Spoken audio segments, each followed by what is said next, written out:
In the tapestry of life, where every thread holds a story, America in Black and White emerges as a haven for the voices echoing through the heart of our communities.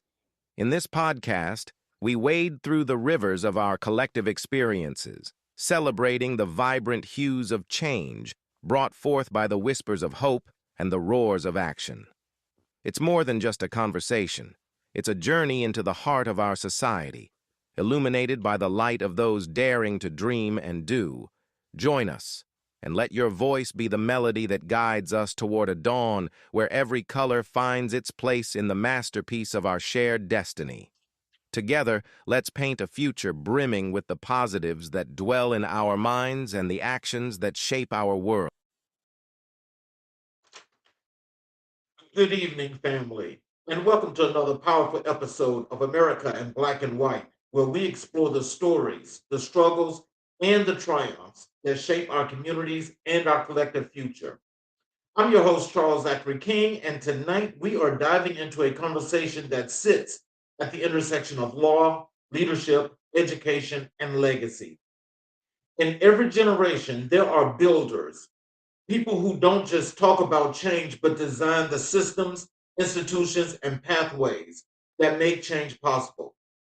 People who understand that justice is not just an abstract idea, but a lived experience shaped by opportunity, access, and the courage to imagine something better. Tonight's guest is one of those builders.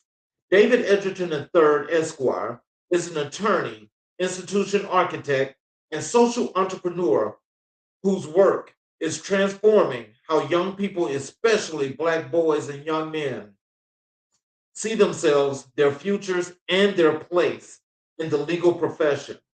From the courtroom to the classroom, from the pulpit to the community, David is a leader who moves with purpose, conviction, and a long horizon. He is the founder and executive chairman of Brothers in Law Incorporated, a national nonprofit creating a full pipeline into the legal profession, starting in kindergarten and stretching all the way into professional practice. His work blends mentorship, civic engagement, leadership development, and a deep belief in the right to learn, the idea that education is not just preparation for life, but the foundation of civic participation, economic mobility, and human flourishing.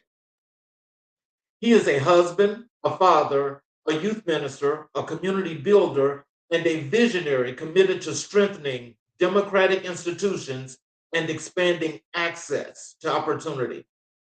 Tonight, we explore his journey, his mission, and the Black history giants who shaped his path. Charles Hamilton Houston, Thurgood Marshall, Langston Hughes, and Stokely Carmichael. This is going to be a conversation about legacy, leadership, and the future we are building together. Let's get into it and let's introduce David Edgerton to the show. Hey Hello, Charles, how you sir. doing? I'm doing just excellent. How are you? Listen, if you are on this side of the earth, it is a beautiful day and it's a blessed day. I cannot complain. So, is there anything you'd like to say to our audience before we get into the show? Well, one, I want to thank everyone who is joining us, whether you are brothers-in-law, my Howard community, my church community, all across the world. I really hope that this conversation can spark something that has already been ignited within you, that you understand and you know that I'm just a regular person, just like anybody else you find on the street. And there's only difference between myself and you is either time or opportunity. And we're about to offer lots of those. Yeah. So let's start with a segment where I like for people to get to the opportunity to know you. So we'll call this part about your life story and your personal journey. What early experiences shaped your understanding of justice, fairness, and leadership? Yeah. So I was raised in Minnesota in a small suburb just 15 minutes from the border of Wisconsin called Cottage Grove.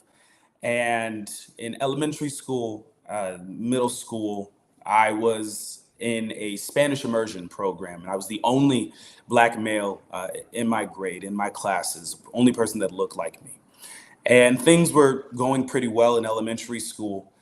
And then I went on and transitioned to middle school. And in sixth grade, I'll never forget, on the first day of classes, I saw my class schedule, and it said that I was to be in remedial math and science and reading and so on and so forth. So I went to the counselor and I said, hey, there must be some sort of error. You got me mixed up with someone.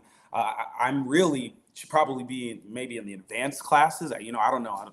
But I'm fluent in a whole nother language, and I'm a sixth grader. And the counselor informed me, well, no, there was no mistake. See, statistically speaking, Black males, their grades tend to drop in middle school. And so they wanted to prepare me for that certainty by placing me in those classes. And to some may view that as, oh, well, they're setting me up so that I do not have a challenging experience. What I saw that were bullets meant to kill my ambition, that I was being predestined to fail before I was even given the chance or the opportunity to show my worth and to show my value. And luckily for myself, I come from a two-parent household. And when I informed them, they both showed up and pulled up to the school, and they asked the counselor, why are you telling my Black child, the only Black child that you have in this special program, that he is going to fail? And very quickly, as you know, as Black parents go, it changed. However, it had me thinking, well, what about the people whose parents may work, not work a 9 to 5, but work a 5 to 11, or people who may not have grown up with their parents in the first place, and they live with grandparents and guardians, what have you. The people that could not show up, that may not even be fluent in English, let alone Spanish. What becomes of them? Who's advocating on their behalf? And through that really had me thinking about, who decides the outcome for people? And is this a really fair assessment that, based off of statistics, that you place me in this category, in this mold? And I think that is the incident that sparked my desire, not only for justice for myself, but what could I be doing to build bridges, to build institutions and systems so that people that look like me do not have to go through what I went through, but are instead from day one put on a pathway towards success. Mhm. So when you think about that experience, because that's a really interesting story, when you think about that in today's time, Yeah. what kind of inspiration do you get from that as you build your organization? Yeah. So the organization that I founded my first year of law school at Howard University School of Law, it's called Brothers in Law. And the mission of Brothers in Law is to diversify the legal profession by creating a tangible pipeline into the profession for underrepresented students as early as kindergarten. And we do that through professional development, community service, mentorship, scholarship, and above all, friendship. And what sparked that, the idea is that in sixth grade, you are telling me that I'm going to fail. We know that statistically speaking, around first or second grade, those standardized test scores determine how many jail cells and how many jail buildings we build. And what if we were so proactive in the success as we were proactive in the failure or in the shortcoming or in the fall of young children? What if we told them from the moment they are born, the moment that they enter formal education, that you are somebody? And not only are you somebody, but you can go exceedingly abundantly above what your parents did, what your generations of your family have done, what your neighbors may have gone through, and you can excel. Because it's all about access and opportunity. It's not necessarily about how much money is in your bank account, but it's about what do you have within yourself that can be honed, that can be developed, that can be mentored so that you can go on and do great things. But more importantly, after you do those great things, or rather, even while you are building towards that, how are you lifting as you climb? Because I have been in rooms where I am the only one that looks like me. But I know that after me comes 10,000, right? And so when you talk about what it looks like to build an ecosystem in which every child, regardless of their zip code, regardless of how their name is spelled, the clothes that they wear on their back, that they have a pathway towards success, towards a career, not just lucrative from a financial standpoint, but the thing about learning the law is that you have an understanding on how society works.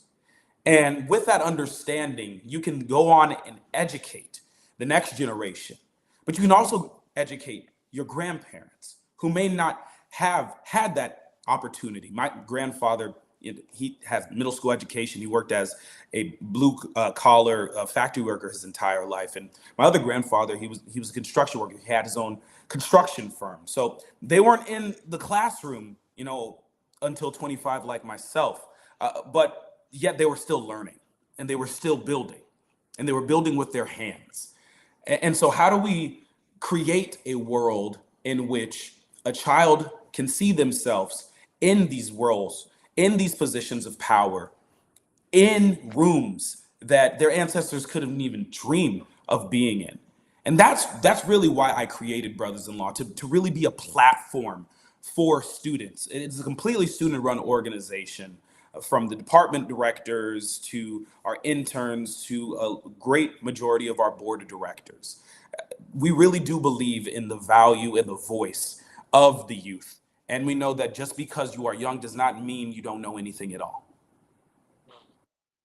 So, growing up, who were the people who first recognized your potential and poured into you? I think it starts with the people that gave birth to me. My namesake, David Edgerton Jr., right? He is a Black man who navigated corporate spaces in America, attained a bachelor's degree from North Carolina A&T, an MBA, as well as another master's degree in HR. And from the moment I was born, I knew that I was loved because he told me. He told me that I was valued. He told me that you are somebody, that you are going to be something important, that you are going to go change the world. And he showed me through his work ethic. He showed me through the way that he treated community members. He always told me to treat the janitor the same way that you treat the CEO. And he instilled in me that do not let anybody take away your light. And when I think about light, I would be remiss if I did not bring up my mother, Michelle Edgerton, who, overcoming so many obstacles in life, graduated at the top of her class in high school, got the highest scholarship available. So there's still a plaque in her high school in Greenville, North Carolina. Went on and get a full ride at Wake Forest, went on to go to med school, had me in her third year of med school and said, you know what, I'm done. This is not what I want to do in life. What I want to do is I want to be a mother and I want to impact life later on. And now she sits as the chief advancement officer for the YMCA, right? My parents alone showed me that anything is possible if you have faith. If you have the faith of a mustard seed, and if you work hard and you're consistent, you can do all things through Christ who gives you strength. But outside of my parents, I would say that it goes back to education. While I did have that experience with the sixth grade counselor, there are many teachers growing up. First coming to mind is Mr. Kinley, who's not even a Black person, he's a white man who taught AP world history. And what he showed me, one is that the people that are supporting you don't always look like you. And the people that value and see you may not come from your same background. But if they do see you, if they invest in you, if they are able to educate you about your world and the history, then you should take that and embrace it with open arms. There are many other teachers that I can think of, or role models and mentors, but at the top of mine, it definitely comes to my parents, my family, and the teachers that helped raise me along the way. Wow. So with that foundation, so it's kind of like you're always reminded subconsciously of what to do, how to do, and when to do it.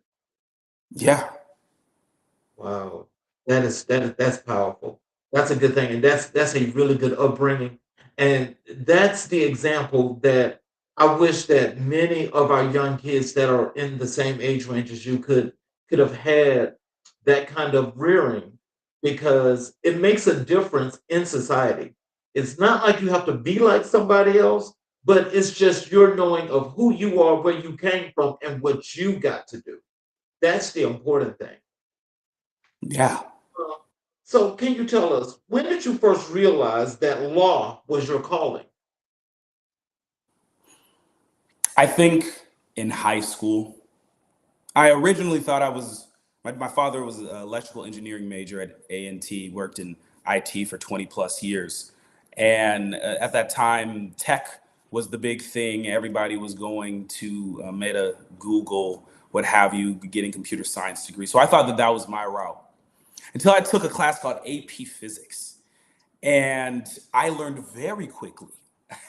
No, STEM was not for me. No, sir. Mm-mm. No. And but I was a good student, and I knew how to read. I knew how to write, and I was on my high school speech and debate team. And the thing about speech and debate, competing at the national level, is that you are taught very early on the power of your voice. You are taught how to research, how to articulate your stance, support it and back it with quantitative and qualitative evidence, as well as your own personal story. And I think connecting that with my experience in sixth grade, learning, okay, who decides what? Who holds the power to effect the next generation? That is what really led me to study political science at the illustrious Howard University, where I was taught by professors who were not only academics, but they were also, many of them, attorneys themselves. And hearing them share their experience practicing in the law, the impact you can make, learning about Charles Hamilton Houston, my fraternity brother, learning about Thurgood Marshall, learning about the impact that Black people have had on the legal, on the criminal justice system, on the judicial system here in this country and internationally. That is when I decided if I want to make the biggest change, if I want to make the long lasting, systemic, institutional change, then I must understand how you even do it in the first place. And that is by learning the law. Wow, that is interesting. So, do you have a specialty when it comes to law? Yes, so I am in my very first year practicing. I fortunately passed the DC bar on the first attempt last summer. And so I'm currently at a law firm where I primarily do business, commercial litigation, as well as general counsel services for social impact organizations, nonprofits, education institutions, religious institutions. The idea is to be able to utilize my legal knowledge and experience to help the least of these, to help enact change at a institutional level from for organizations and nonprofits who are in the business of making this world a better place for all. Wow. So, how did your upbringing influence the way you lead today? You know, my parents, as I mentioned earlier, they're from North Carolina. And So, you have Southern hospitality, that you greet everybody. That is sir, is ma'am, how you doing? You don't just get into it. But then you translate that to Minnesota, we have something called Minnesota nice. We're just, a short little drive from Canada. And when you think about the disposition of the average Minnesotan, it is an individual that is so warm, that is welcoming, that greets you with open arms, open hands. And so learning from my family, learning from the places that I've journeyed and ventured, I learned that every single person was created with a certain set of gifts and talents and skills for the purpose of serving others. And oftentimes we forget that.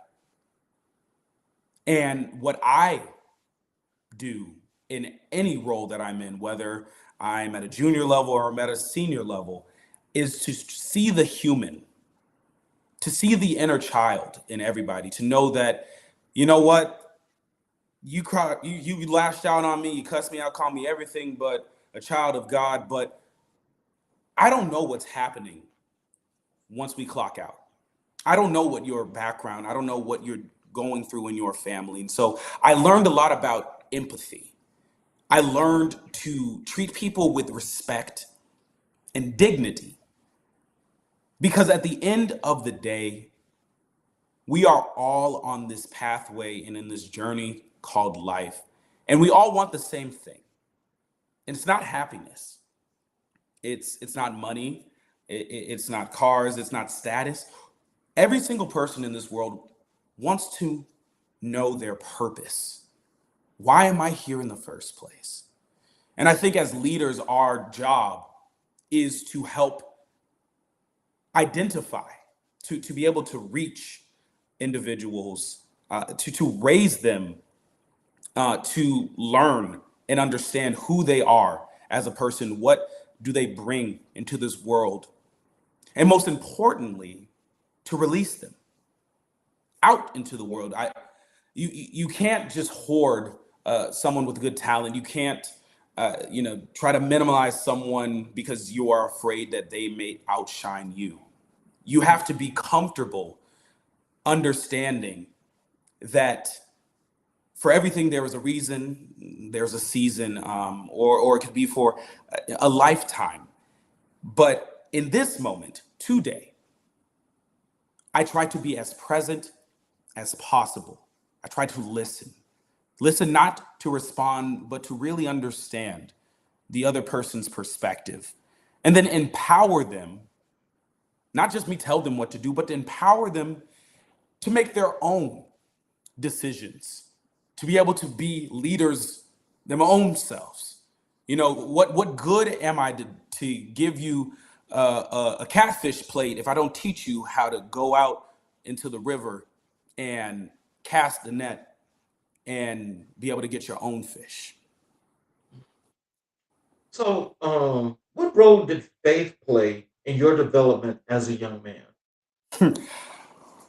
It played a ginormous role, really. I never forget it. It was around this time, I don't know, maybe 5-6 years ago. I was deciding between law school and divinity school. I come from a long line. I'm a preacher's kid. I'm a preacher's grandkid, and so I decided between becoming a man of the cloth or joining the bar. And I got admitted to both Harvard Divinity School, Yale Divinity School. I received full rides, dean's scholarship, stipend, you name it. They rolled out the whole red carpet. And I was admitted to Howard Law School. And I'll never forget my wife telling me, my girlfriend at the time, now wife, telling me, yeah, you're going to law school. And I said, but they didn't give me no money. Awesome, great, love the thought, but I'm going where the money resides. And she said, no, you're going to law school. That is where you are called to go. Now you can be Jonah and be Nineveh and avoid going to Nineveh, but at the end of the day, you're gonna make your way there. Right. And so I got out of my own head. I collected myself, and I'll never forget. I submitted my rejection email, or declining the offers. And the very next day that occurred, I received a phone call from the president, Wayne A.I. Frederick of Howard University. And he informed me that, congratulations, you are a 2021 Harry S. Truman Scholar. And so I received a scholarship now to attend law school. So I was like, oh, well, money's not a problem anymore. I guess I'm going to law school. And it took that. Even on that very same year, we really looked at each other, my girlfriend of 3 years at the time, and he said, you know what? We're about to graduate. We're going to go to grad school. I think we need to get married. And we thought we were going to get married, probably the age that I am today. But we believed and we had faith that, you know what? I think that was the time. And we had a 4-month-long engagement. We got married a month after we graduated college, a week before my 21st birthday in Miami. And in retrospect, we could have maybe pushed that back 2 weeks. But I digress. But we got married, and we had a huge wedding. All our friends and family came together. And I needed that. I needed that in that moment.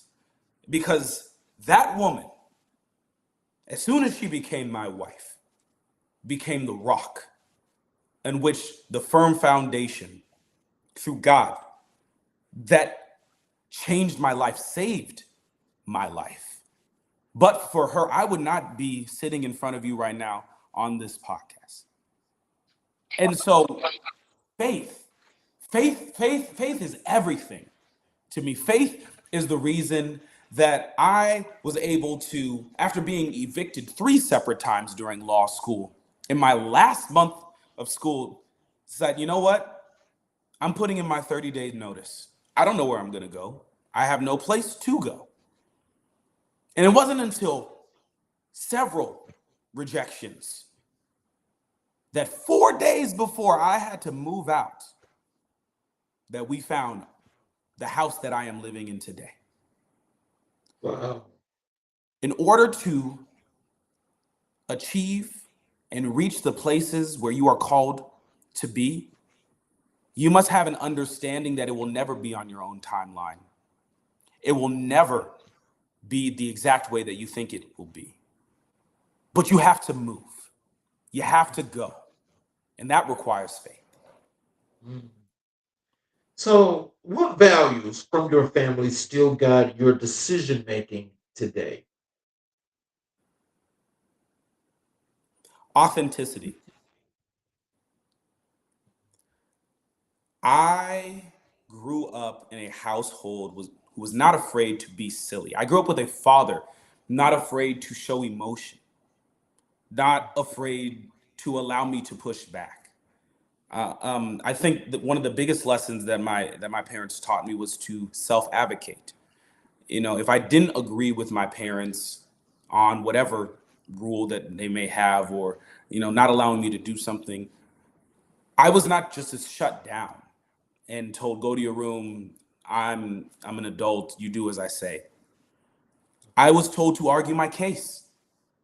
Tell me and articulate, not just because you feel like it, but because there are facts. There is a rationale, a tangible rationale for why you should do the thing that I told you you cannot do.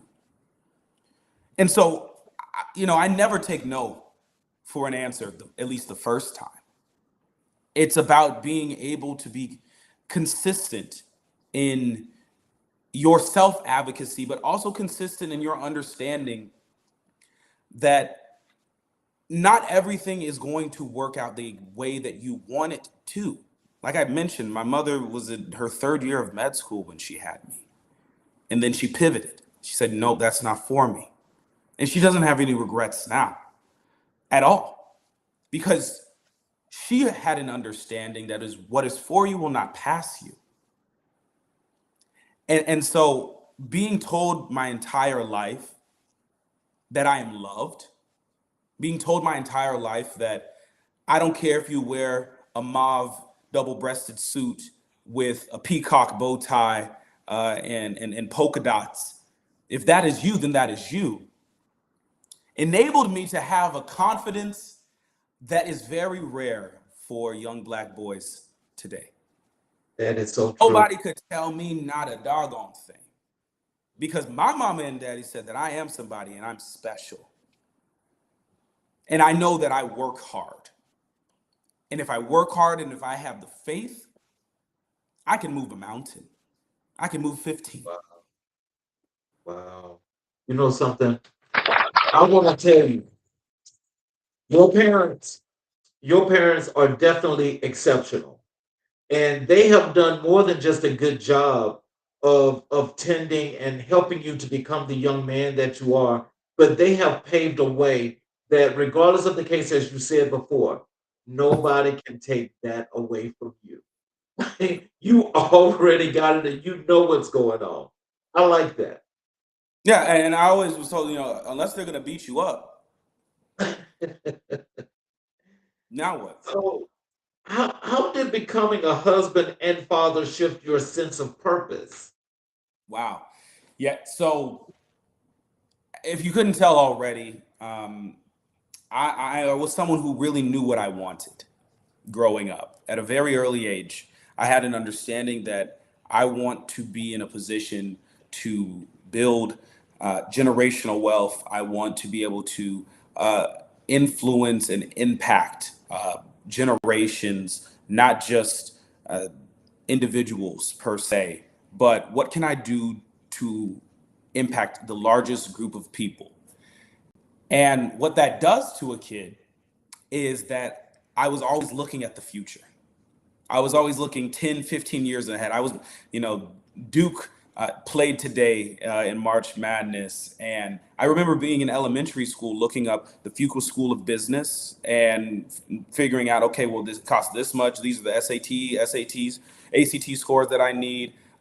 Okay, this is a baseline personal statement. I was doing this in elementary school. Now, that's not normal. I don't recommend that.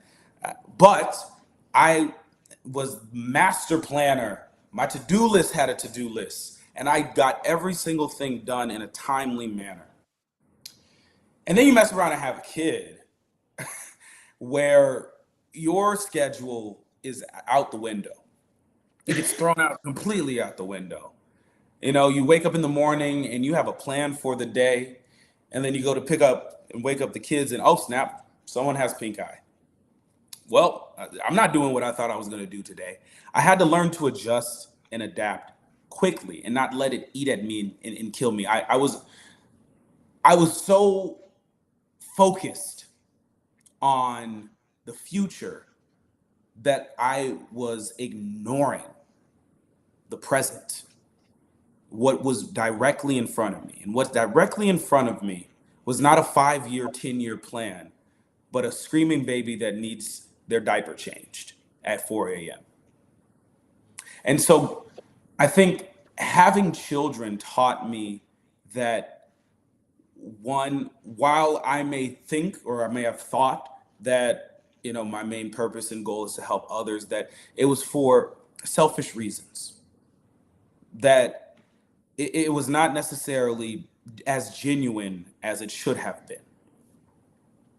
Because at the end of the day, when you have children, you learn that life is bigger than yourself. And you learn that there are a lot of things that you focused on that really do not matter in the grand scheme of things. And then even to back up, marrying a Haitian Bahamian woman from Miami, I learned to have thick skin.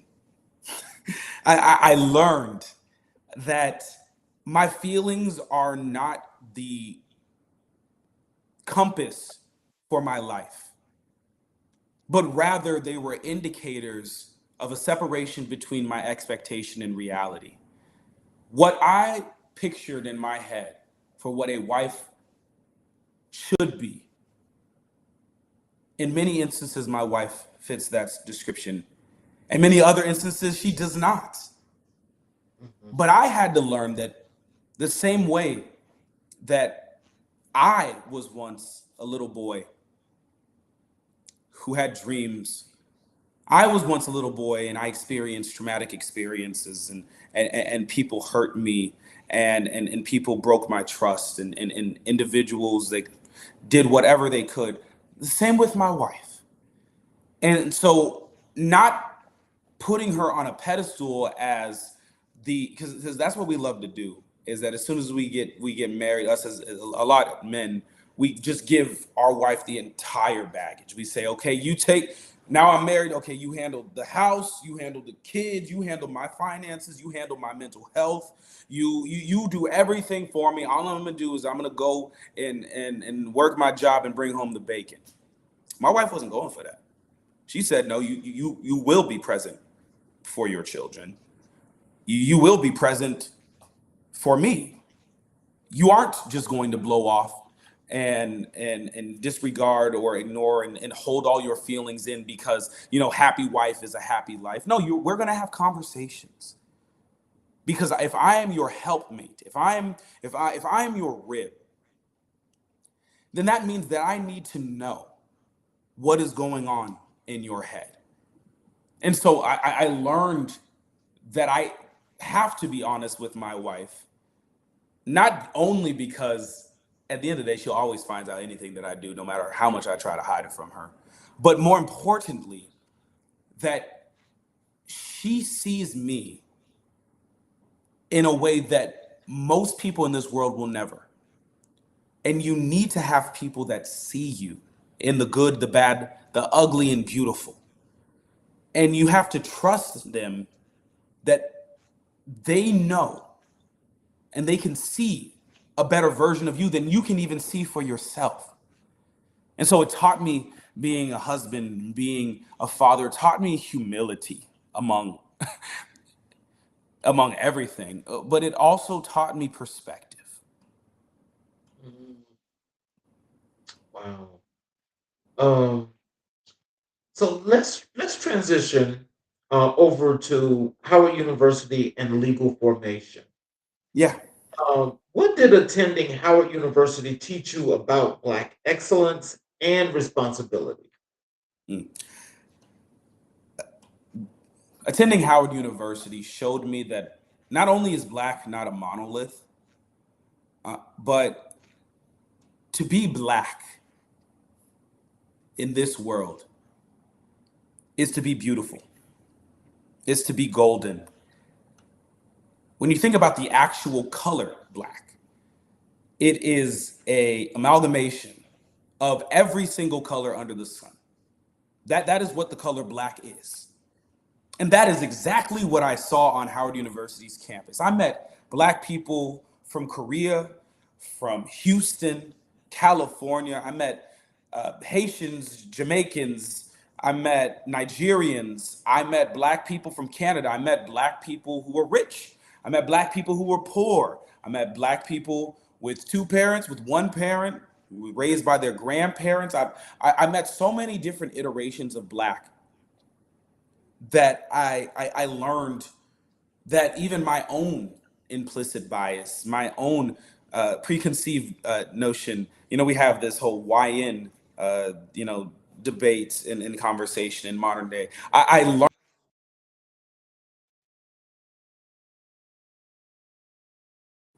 by their color, but rather you use and embrace that individual for their color. I do not believe in color blindness.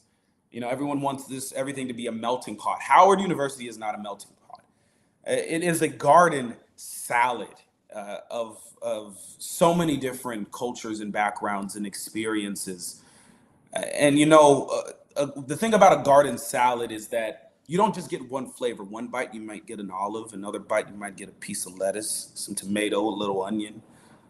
But when you put it all together, you taste each individual piece, but it makes a unique and beautiful cacophony of flavors. And so at Howard, I learned that my Blackness is not a hindrance. It is not a deficit. It is not something to put a chip on your shoulder, but rather it is the very thing that sets me apart. And that is something to be embraced. I learned about my history. My very first day, I learned that President Barack Obama and the first registered slave, John Punch, are related via his mother. Wow. Right? When you learn about Tulsa, about Watts, when you learn about the Kush in ancient Egypt, when you learn about your history, other people cannot go off and tell you about yourself because you already have it within you. And the last thing that I think about, Cardi Woodson, he says that, if you take someone's education, and I'm paraphrasing, but if you take someone's education, if you remove education from them, you do not have to worry about their actions, because you may cut off an arm, you may try to lock me up, you may try to put me under the jail cell, you may try to cancel me, you may try to blacklist me. But one thing that you will never, ever be able to take from me is what is in my mind. There you go. Yeah. There you go. So let me ask you this as a follow-up question to this. Do you sometimes think that you want to learn or would want to know what your feelings would be like if you went to a PWI? No, because I did that. When I was in high school, I had the opportunity. There's something called a PSEO, a post-secondary education opportunity in Minnesota, in which, starting my sophomore year of high school, I actually attended classes on the campus of the University of Minnesota, Twin Cities. So I would commute to Minneapolis from my high school.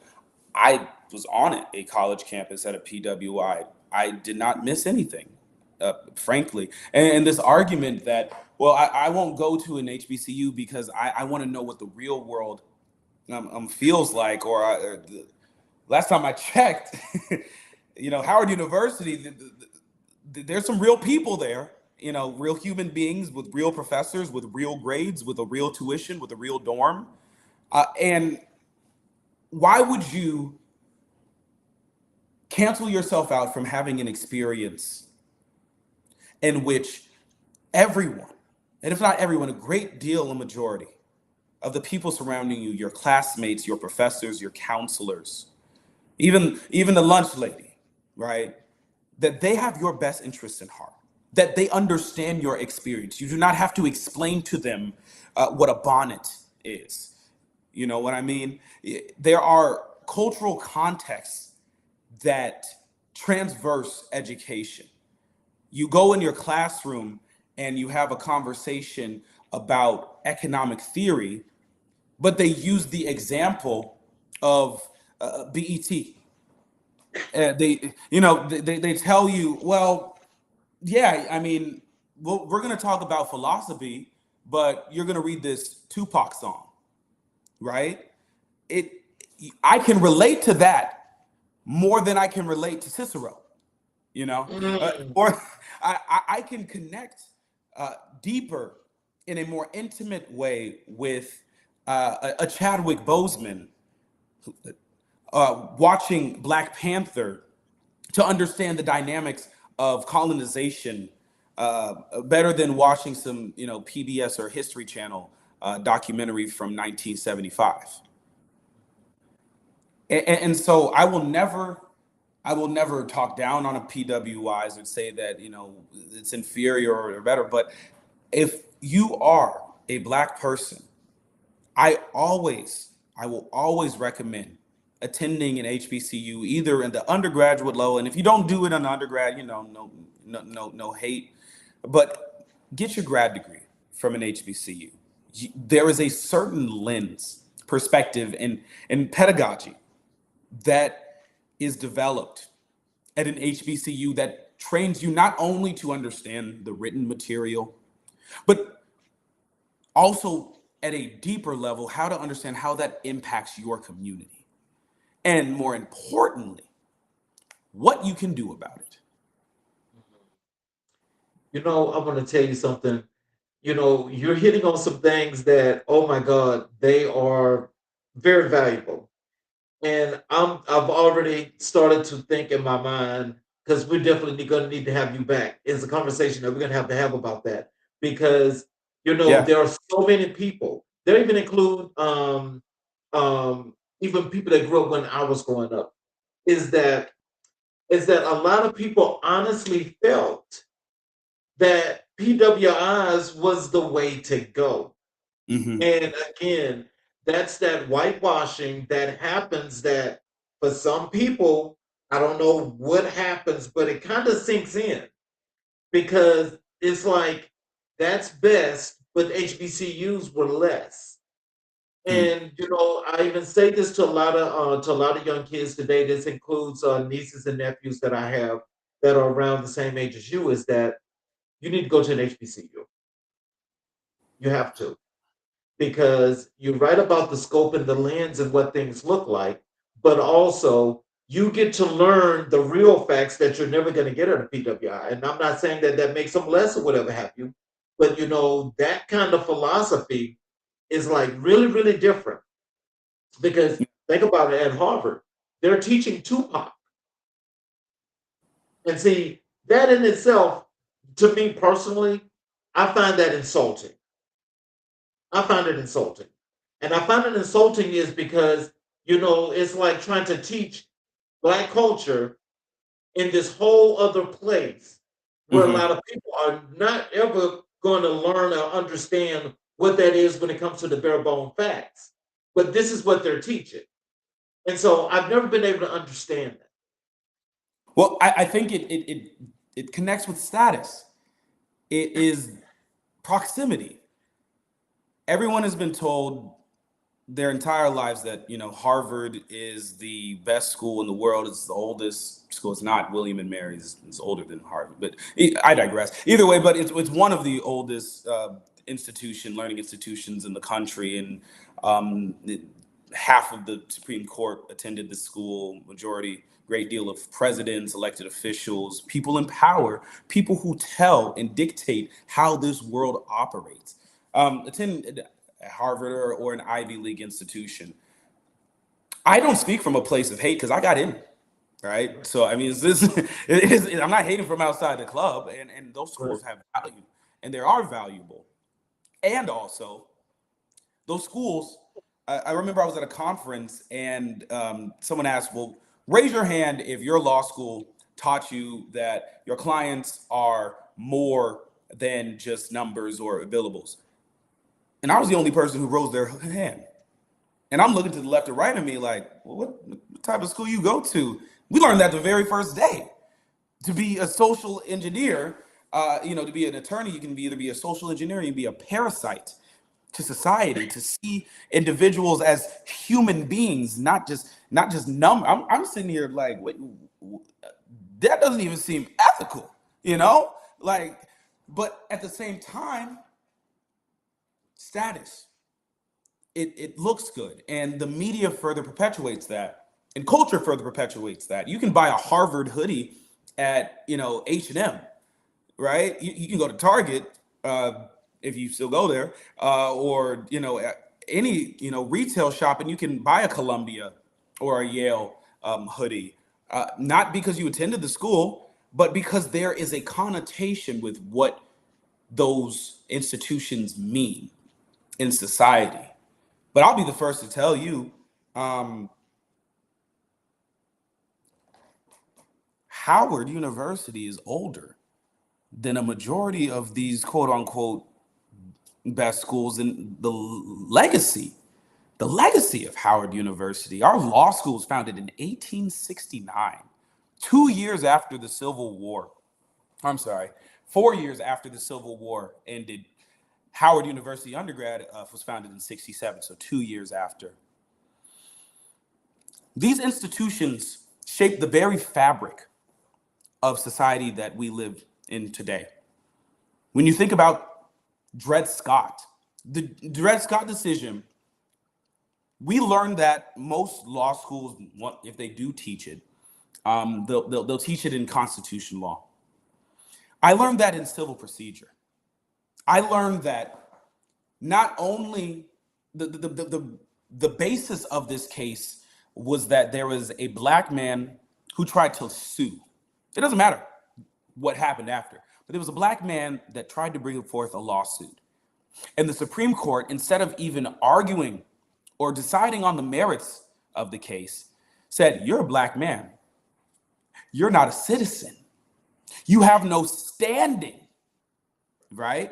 And so we're going to dismiss this case. Yep. Which then we have the 14th Amendment coming out later on, which was heavily advocated by Black and brown folks, mainly Howard Law School alumni. And the first sentence in the 14th Amendment is a complete reversal, saying that all people born or naturalized are citizens, right? And so you talk about founding fathers and you bring up, John Hancock and Benjamin Franklin and George Washington, but you don't include Frederick Douglass or, Harriet Tubman, or you don't include the people that, reconstructed the country after the alleged, perfect documents that we had caused the country to break apart. But we don't talk about that because it's not pretty. It doesn't fit the idea of American exceptionalism. But you need to know the truth. And not to say that PWIs do not teach the truth. At an HBCU, I can assure you that you will learn the whole truth, the double truth, Ruth. There's a comment here in the chat. Let me just show it to you here. And this is from Soroya Mia. This is just passing through. Hello to host and guests. Hello and thank you for joining. And I hope you enjoy the rest of this wonderful show. So, tell us this: how did Howard Law shape your understanding of the law as a tool for liberation? So, when the average person thinks about attorneys or law in general, it's from a punitive perspective. I broke the law, I need an attorney now, or someone broke the law, or this law is unfair, this law discriminates, this law, what have you. But we don't think about the Civil Rights Acts that created new opportunities and spaces for individuals to actually bring suit to advocate for themselves. We don't mention the 30, 40-year endeavor of Charles Hamilton Houston and company to completely dismantle legal segregation through schools, right? At Howard University School of Law, in every single class, from my doctrinals to my upper level courses, yes, we discussed the law, the black letter law, and the analysis and the notes that come with that. But then we have a further discussion on, and what would you have done differently? In our very first semester, we are challenged, saying, you're the judge now. You have all the facts. You have all the law. What would you have done differently? And I think when you change your perspective from a place of being offensive versus defensive, it enables you to have an even larger imagination. If the law is not on your side, then there are public policy reasons. There are larger geopolitical ramifications that you can consider. There are psychological, sociological, other interdisciplinary perspectives that you can consider when arguing that, you know what, sure, the law's not on our side. That doesn't mean we give up. It sounds like we need to change the law then. And you know what? I'll do the work for you. This is what it actually should be, right? This is the framework in which we all succeed. And so I remember sitting in classes especially even my movement lawyering clinic, right? The idea of not just being an attorney who tells your client, hey, this is how it is, this is what you're going to do, shut up and pay me. You enter a space as co-laborers with a shared vision and idea of, okay, what do you want to occur within the bounds of law? And if it is not within the bounds of law, how can we be strategic in ensuring that what we do is rooted in justice? Because an unjust law is no law at all.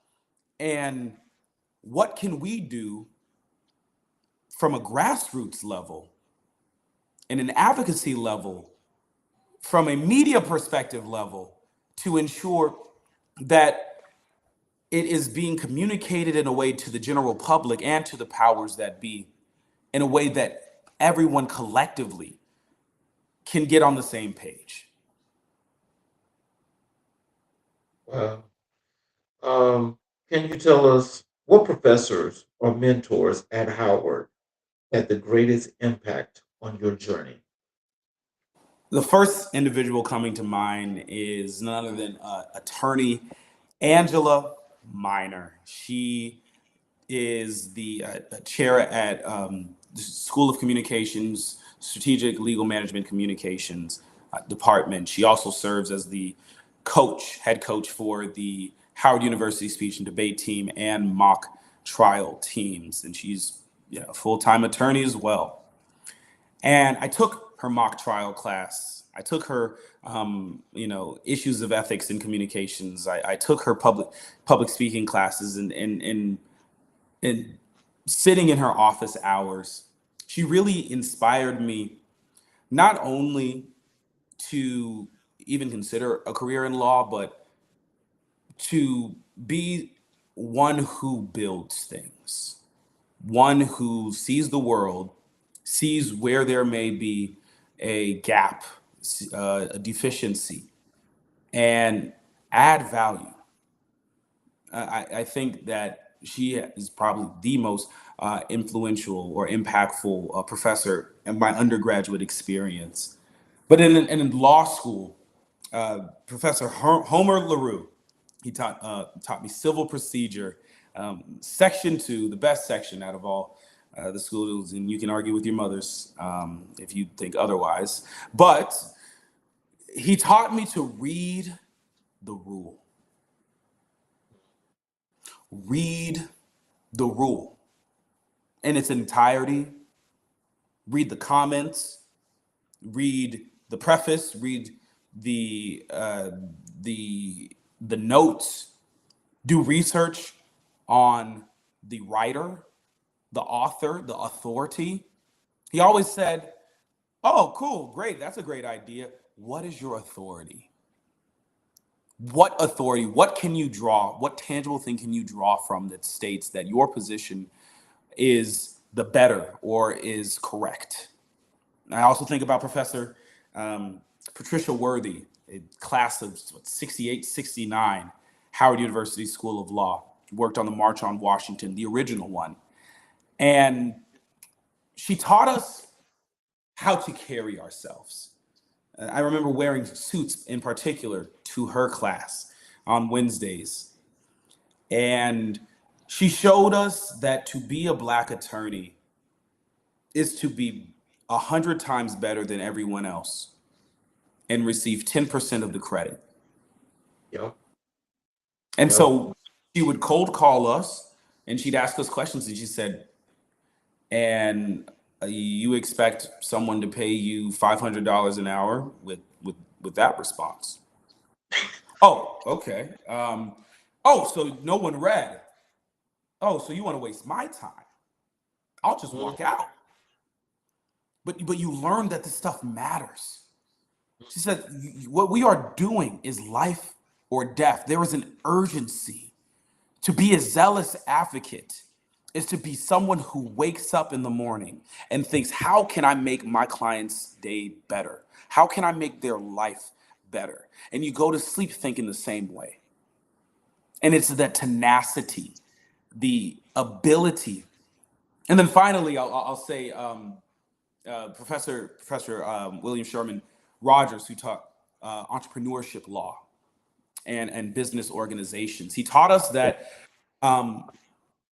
you can be your own boss, that you can be the individual that creates the next Meta, the next Google, that creates the next Gucci, that creates the next sports team that owns. We taught the value of wealth, not in a capitalistic accumulate as much as I can perspective, but from a, okay, you can build up this wealth, and how are you sowing back into your community? How are you investing in the next startup? How are you mentoring? How are you giving back? I mean, my entire experience at Howard is centered on speaking truth to power, veritas, and serving others, utilitas. Veritas et utilitas, in truth and service. That is the model of Howard University. So to follow up on this, because what you said something in the beginning that more than piqued my interest. What was the premise and the purpose to reading the rule? The purpose for reading the rule is that very often, attorneys are busy and you're handling multiple cases at a time. And if you are defending, or if you are, on a plaintiff's side, and you are accusing someone of breaking some type of law, right? Every single law has elements within. And if you fit all of these elements, or you fit most of these elements, then boom, you constitute a violation of this crime, or you constitute, oh, yep, then this law is being broken or challenged. And there can be a comma can make all the difference. And versus or makes all the difference. All versus most of the time. And so we learn to read every single letter, every single word. And the very first case that we read in that class, I'm not going to tell you all, for any of my pre-law students, you're just going to have to get it like we all got it. But it was just so many different rules stacked into it. And he would ask us a question, okay, so that's this is the judge wrote that this is a counterclaim. A counterclaim, meaning that one side is going against another side of the litigation. But read the words. What occurred? This is one side going against another party on the same side. That's a cross claim. And a cross claim has a completely different set of rules than a counterclaim. And if you did not catch that, then that is the difference between you winning or losing, which is why you need to read the rule. That's what's up. How did the culture of Howard sharpen your leadership? Howard University treats you like family from day one. And not in a toxic, like, oh, I'm gonna be all up in your business and so on and so forth. But I'll never forget, I had to go and speak or do some sort of an off campus, so I was gonna miss class. And so I'm walking out the building, and a classmate's like, oh, where are you going? We got class in 5 minutes. Where do you think you're going? And I said, oh, I got to do X, Y, and Z. Oh, okay. All right, then. Well, I'll send you the notes. But we're going to see you tomorrow then, right? Howard taught me to care about the people to the left and the right of me. They always say in law school, look to the left and right of you, half of you are going to be gone when it's all said and done. They don't do that at Howard Law School. They say, look to the left and the right of you. You should make it your mission to ensure that these are the same people that you see 3 years from now when you all cross the stage. We don't rip notes out of textbooks, and we don't hide answers from people or tell someone the wrong thing so that they get embarrassed themselves in class. But what we are taught, we're taught to lead with love. And because I love you as my brother-in-law, as my sister-in-law, as my family, I am not going to let you fall below the standard. I am not going to allow you to self-select out. I'm not going to allow you to fail. And I think being leaders, it's very easy to support the person that's got everything working together. It's very easy to advocate for that person. But what about the person who's struggling, who's slipping through the cracks, who very much so may have the same amount of potential, even greater, than that all-star golden student, but just hasn't been seen yet and hasn't been given that attention? And I think that Howard really taught me that to be a leader is to be a servant first. Wow. See, that's truly excellent because now was it that's a segue here to this next question here about Howard. And that is, what does it mean to be part of the long lineage of Howard trained lawyers? It's humbling. It's very humbling to attend, having graduated from the same institution as the first Black Supreme Court justice, the um, the list goes on and on and on. The first Black blank, one of the first Black women to graduate from a law school. Period. Charlotte E. Ray. I think about Belford Lawson or Pauli Murray. I think about Patricia Robert Harris. Even my own professors. This school was created in a time where Black people were killed for simply using their voice, for simply existing. This school survived a postbellum, Reconstruction period, Noir period, darkest time. It survived lynchings. It survived several iterations of DC local government. It survived the civil rights movement. It survived the DC riots, the 1968. It survived the Great Depression. It survived continuous chastisement and continuous belittling and othering and devaluing and under-resourcing. And not only has it survived, but it has thrived. To be a part of a legacy of an institution that very much so is the reason why I can go down the street and go to any grocery store I want to, go to a movie theater. Howard University School of Law is the most impactful law school in the world, in my opinion. And,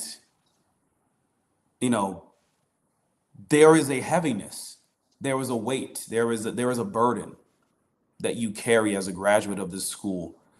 And it's not from a position of a pressure, or it is the understanding that you are called. You are called to be a leader. You are called to speak for the least of these. If not you, then who? Who else in this room? You're the only one. So what are you going to do about it? And I really do take that near and dear to my heart. And every day, I do my very best to ensure that I am not tarnishing the legacy, but I'm finding a way to build it. That each and every day I am making the world and leaving the world better than I found it. That is the least, that's the least I could do for an institution that has molded and shaped me to be the man that I am today. Let's move over here. Let's talk a little bit about a little bit more in depth about Brothers-in-Law Inc. and its founding and vision. Yeah. So tell us what inspired you to create Brothers-in-Law Inc. So I think it goes back to that sixth grade experience. It's the idea of, well, who is advocating for the others? And being told in sixth grade that you are predestined to fail. I looked around on my campus and I saw that there was a need for a community for people who were told no their entire lives. And not for us to do this thing called the pursuit of purpose in silos. And so what led me to create Brothers-in-Law was the idea and understanding that we win when we all win. And in order to do that, that means we need to be connected with the elders and the sages who have already gone and forged the path. But we also need to ensure that the babies, that the children, that the youth are empowered and connected so that they can continue on that legacy. And so the idea of from as early as kindergarten, and we work with even preschoolers, 2, 3-year-olds, connecting them with people that are 20, 30 years in their career and building a continuous chain link of mentorship, of support, of professional development, of service and stewardship to their communities. You know, I have worked and had the opportunity to, be a part of several student-led organizations and movements. And I've learned things as I have gone along the way. And I just think that the time that we are in today, where people feel like they don't have anybody that sees them, and they don't know the answers, and they don't even know where to go to even find them in the first place. And we live in a world where most of our elected officials are the age of our grandparents. And that dictates the perspective of policy that we see today. They're not worried about what's happening in 40 years because they're not going to be here in 40 years. We will. And so through Brothers-in-Law, the idea is to build a platform, to build an ecosystem where students are empowered to lead with authority and also to lead with context and perspective from generations that have come before them, so that what we do today is not for a short time. It is not a momentary fix, a Band-Aid, but we are stitching together generations and experiences to create a solution that really heals, not just at the superficial level, but heals deep intergenerational trauma and wounds. So, why was it important to build a pipeline starting as early as kindergarten? Because they're building a pipeline into the prison as early as kindergarten. If we can build a, if you know, school to prison pipeline, if we can build a pipeline into prison, we might as well build a pipeline to the people that defend them, That's the people true. that advocate, and prosecutors that have some empathy, that have some cultural context, that understands the situation, and can commute these sentences, can restorative that focuses on rehabilitation, restorative justice, and not just punitive. You did something wrong, and now the rest of your life is over, right? It's important to speak to the youth, because now I'm going to put on my wife's psychologist hat. From 0 to 5, that is the most important stage, one of the most important stages of development. That is, you go from literally drinking your mother's milk to, at 5, you're walking and talking, running around, eating chicken wings, right? And so you have a whole new thing, a whole this as you are learning and as you're experiencing more and more life. It is important that at a very early age that you have an understanding of who you are, you have an understanding of how this world works, and how you can contribute to it. And you think about emerging adulthood from 18 to 25. We leave our the house or the home of our upbringing, and we go out into the world, and we have to reconcile what we were taught growing up with what we want to be in the future to what we are experiencing today. And you cannot do that alone. And don't let anybody fool you. You can't. No one, none of these billionaires, none of the elected officials, none of these CEOs, none of them did this by themselves. Exactly. And so, what would it look like? Because we also live in a digital world, ever growing world. We're not just connect. We're not. People don't know their next door neighbors, right? People don't know the local postman. They don't even know the name of their own superintendent, right? Right. What does it look like to be in community from a very early age, so that it's not a culture shock when you get to a Howard University and you're like, "Oh, I can't trust these people. These people don't want to be my friends. They really just an enemy, and they don't have my best interest." Or you have secure attachments at an early age, people that you can look to, that can help guide you and navigate this life, and you're also guiding and navigating others on the flip side of that as well. So in kindergarten, you learn the building blocks of life. You learn, you learn how to the basics of reading and writing, and you learn how to share. You learn how to interact in a large group. You should also learn how the law impacts you. And we're not talking about, if I could just quick, sidebar, as someone who actually took critical race theory at the graduate level, that's not what we're doing. It's not. No, you should be able to know that the House consists of, you know, over 400 people. The Senate is 60 people. You should understand what federalism is. You should have an understanding of, why do we vote? What does a school board even do? Why are libraries, and what is the value of a public library? Why are there potholes in the road? Why does my school have textbooks from 1995, and in the district over to the next to me, they have tablets? These are not upper level, high, difficult concepts to grasp.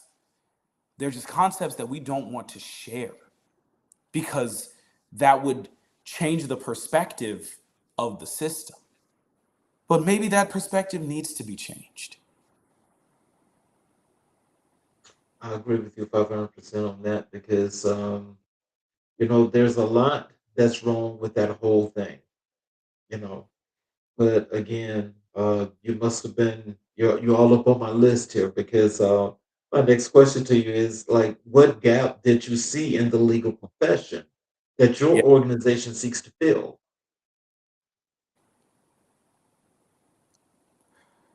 Intergenerational, Mhm.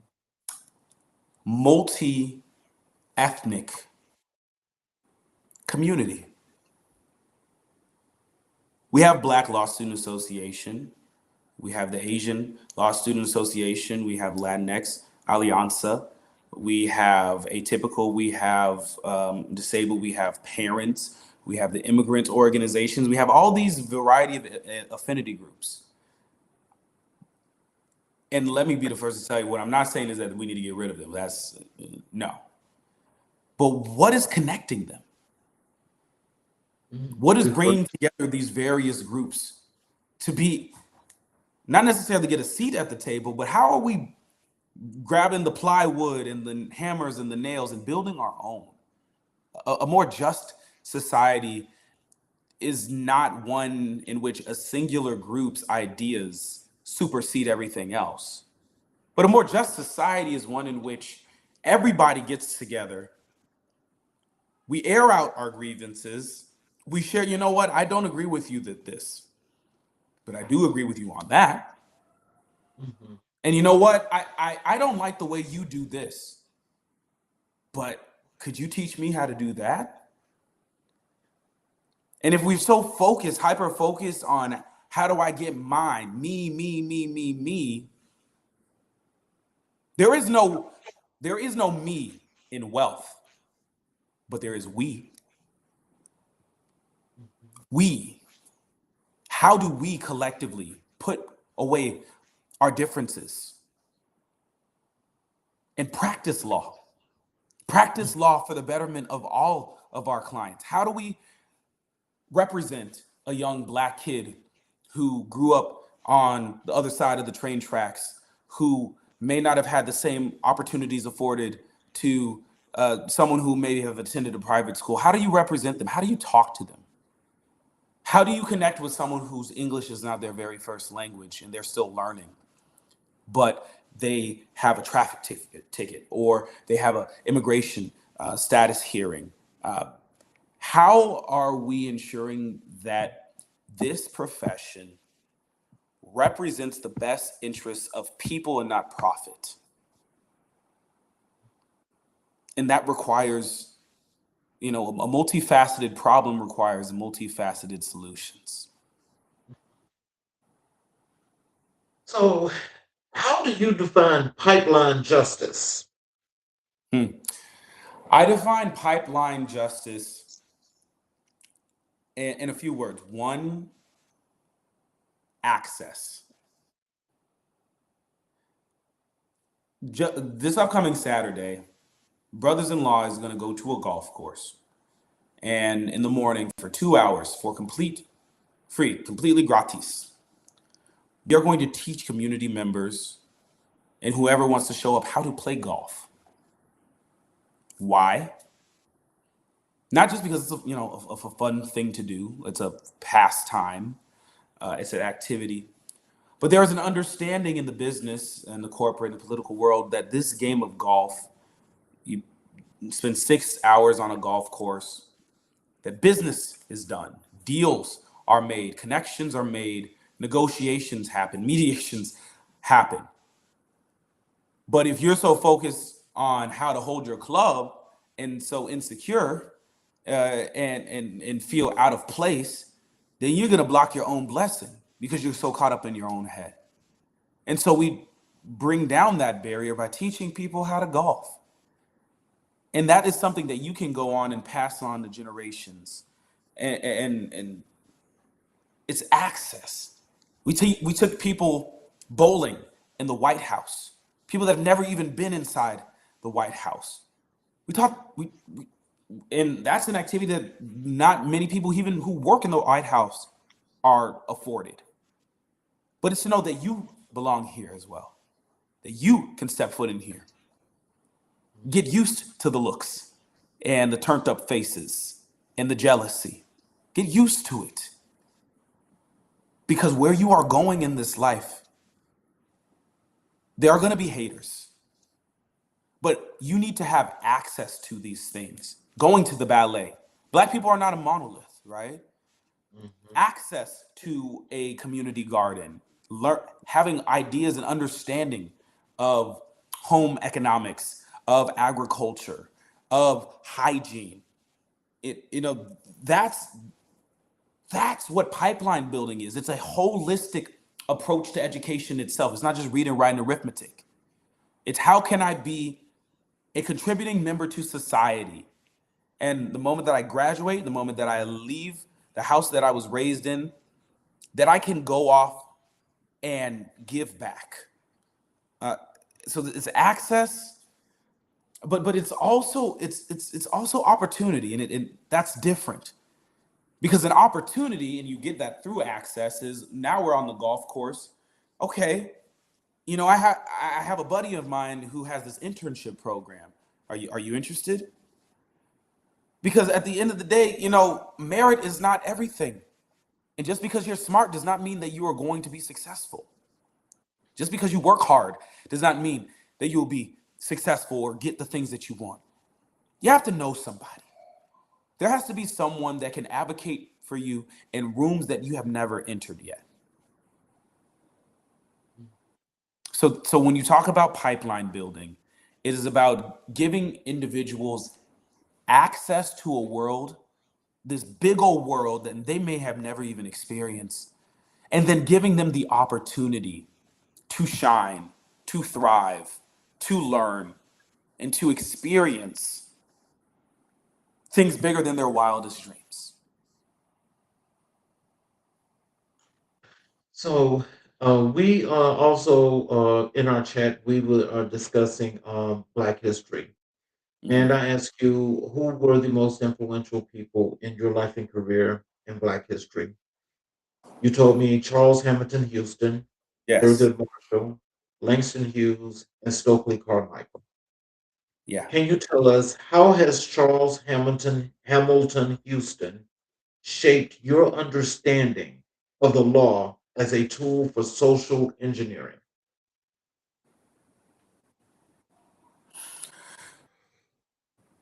Brother Charles Hamilton Houston, I call him, he is my fraternity brother. He's also a charter member of Alpha Phi Alpha Fraternity Incorporated Mu Lambda chapter, the chapter that I am housed in. But what he taught me through his writings, through what I have learned about his life, is that you have to fight for it. Change, advancement does not occur from a posture of comfortability. Mhm. It does not happen through happenstance, but it requires you to have a plan. And that man, he devised a plan that completely dismantled de jure segregation, the idea that because of the color of my skin, I am subjugated to have this specific experience. He taught me that in order to dismantle apartheid, because that's what occurred in this country, it was racial apartheid, it requires us to build from a foundational level and to chip away at the rationale and the hateful rhetoric and the pseudoscience. You chip it down, you chip it away brick by brick. Rome was not built overnight, and it certainly did not collapse overnight either. And so when you talk about large institutions of power, what I learned through him is that you use the law as both a sword against injustice as well as a shield for the oppressed. So, how has Thurgood Marshall influenced your commitment to justice and advocacy? Brother Thurgood Marshall. I had to throw that in again. I can't help it. There's a lot of alphas in law. Servants of all. First of all, servants of all. First of all, servants of all. What I learned from Brother Thurgood Marshall is that you cannot dictate your own legacy. You can't. All you can do is your very best. Thurgood Marshall graduated top of the class at Howard University School of Law, #1. He then went on and worked with Charles Hamilton Houston through the NAACP, went on to found the NAACP Legal Defense Fund. And he did this in part in a similar situation as my own. He applied to law school. He applied to his home state of Maryland, University of Maryland. He wasn't rejected. They didn't even give him a chance. He said, "We don't admit Black people here." And that inciting incident to now 30 years later, him arguing before the Supreme Court that not only do I belong here, but you need me here.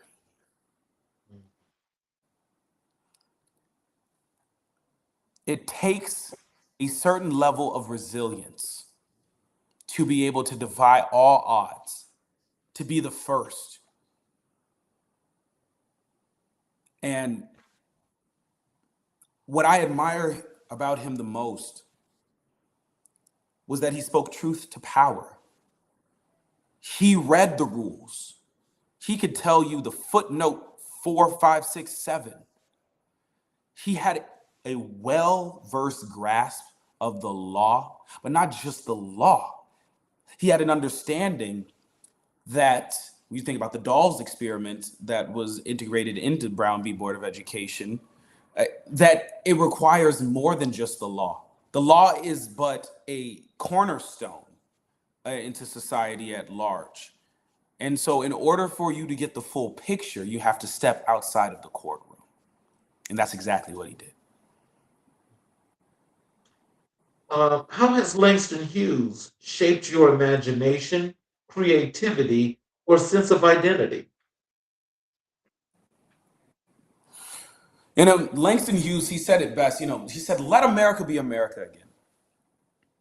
He said, "Let it be the dream it used to be. Let it be the pioneer on the plain seeking a home where he himself is free. America never was America to me." Langston Hughes taught me that my dreams are more than just figments of my imagination that occur while my body is resting, but that it is prophecy toward a future vision and to a future reality. He taught me that dreams are important, but eventually you have to wake up and you have to put your feet on the ground and you're gonna have to get your hands dirty.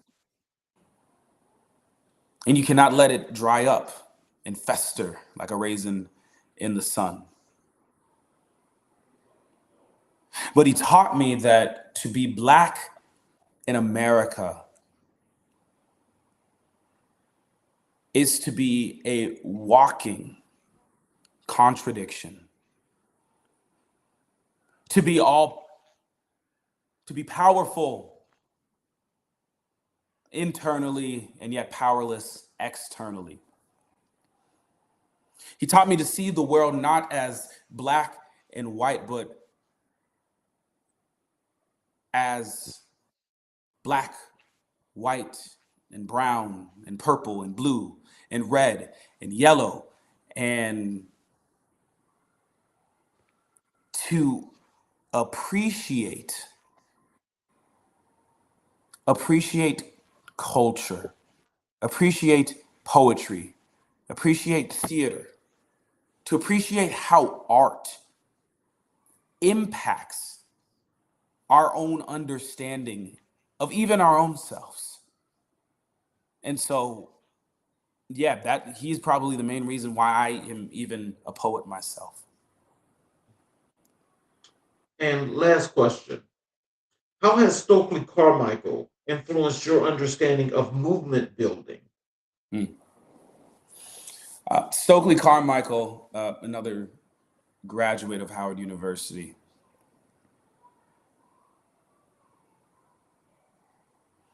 He coined the phrase Black Power.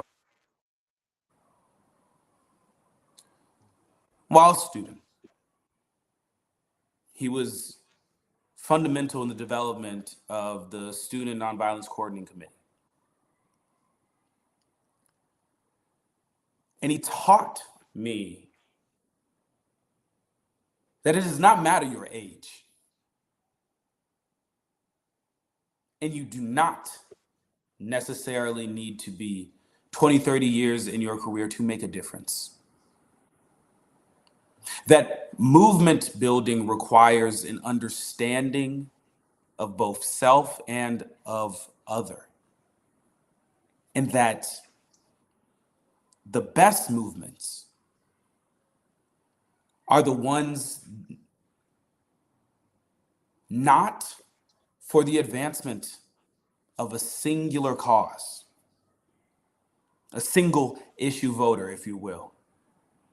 But the best movements are built upon a foundation and understanding that through our collective power, we are more powerful than any single elected official, than any singular judge, than any singular law, than any singular counselor, any singular teacher, any singular law enforcement official. But through our collective power, we are more powerful than power itself.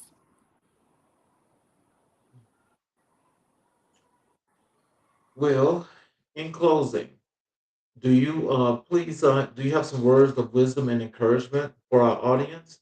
Tell them how to connect with you via social media, how to contact you, or to connect with you via your website. Any Yes, of those things. sure. So you can find me on the social medias. Again, I'm Gen Z. So you can find me on TikTok at Attorney Edge. I'm also on Substack where I do a lot of writing on these ideas and topics. Attorney Edge again. You can find me on Instagram, I believe, at Attorney Edge as well. And anywhere you Google my name, David Edgerton III, uh, you can find me. We can connect on LinkedIn. I'd love to be able to have a conversation. And people love saying, "Let's connect." No, let's have a conversation. Let's talk. And I think my parting words of wisdom is it's a quote that I first heard from my pastor, and I tell the children and the youth that I mentor, or anybody that in any role of leadership that I am, and it's this: I want you, audience, to wake up every single morning, jump out of bed, ready to take on the day. And I want in the back of your mind, in every action you do, and every thought that you have, and every word that you say to someone, challenge yourself and say, am I living a life worth imitating? That's all you can do. Well, I'll tell you, before I do my closing monologue, I just want to tell you that I'm so happy and so appreciative that you brought your knowledge and your energy to what it is to building and being a part of community and why that's so important. But the thing that you added to it that was so much value is that HBCU experience, Mm. because that in itself is its own separate part, its own separate lane of Black legacy. the Black experience as a whole. And I appreciate that so much because we definitely got to have you back on the show. I love it. And so, for those of you that are watching on all of our channels, including our YouTube channels, if you have not yet subscribed, I ask if you would please support us by subscribing and enabling all notifications so that any show that we have, you'll get that show live when it first comes out. But you'll also have the opportunity to go back to our channel and watch all of the previous outstanding guests that we've had here. That's actually that people that are doing their parts to help to connect and to build our communities, one community at a time, all around this country, where we're now connecting internationally as well. So, my closing monologue tonight is this. Tonight, we witness the power of vision, not just the ability to see what is, but the courage to build what should be. David Edgerton III reminds us that leadership is not a title, but a responsibility.